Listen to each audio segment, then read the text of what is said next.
সবকিছু ঠিক থাকলে আগামী 24 ফেব্রুয়ারি বিয়ের আনুষ্ঠানিকতা সারবেন মেহজাবিন রাজীব। এর একদিন আগে 23 ফেব্রুয়ারি সম্পন্ন হবে গায়ে হলুদ। ঢাকার অদূরে এক রিসোর্টে নাকি চলছে বিয়ের আয়োজন।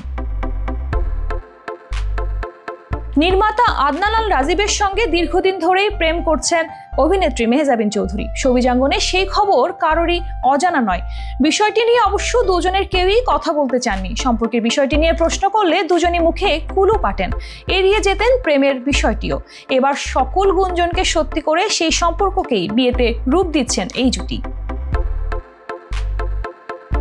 চলতি মাসেই রাজীবের সঙ্গে বিয়ের পিঁড়িতে বসতে চলেছেন মেহজাবিন। অভিনেত্রীর ঘনিষ্ঠ সূত্র থেকে জানা গেছে এই তথ্য। এদিকে রাজীবের সঙ্গে সম্পর্ক নিয়ে শুরু থেকেই নীরব মেহজাবিন। বিয়ের খবরেও নিশ্চুপ এই অভিনেত্রী। তার সঙ্গে যোগাযোগের চেষ্টা করা হলেও কোনো সাড়া মেলেনি। 2019 সালে রাজীবের সঙ্গে একটি ঢাকার বিপণী বিতানে মেহজাবিনের হাত ধরাধরি করে হাঁটার একটি ভিডিও সামাজিক যোগাযোগ মাধ্যমে ভাইরাল হয়। এরপরই তাদের সম্পর্কের গুঞ্জন ছড়ায়। পরবর্তীতে এই জুটিকে কখনো কক্সবাজার আবার কখনো দেশের বাইরেও ঘুরতে দেখা গেছে। 2009 সালে একটি রিয়েলিটি শো এর প্রতিযোগিতার মাধ্যমে মিডিয়াতে পা রাখেন মেহজাবিন। নাটকের গণ্ডি পেরিয়ে মেহজাবিন এখন ওটিটি ও সিনেমায় নিয়মিত অভিনয় করে আসছেন।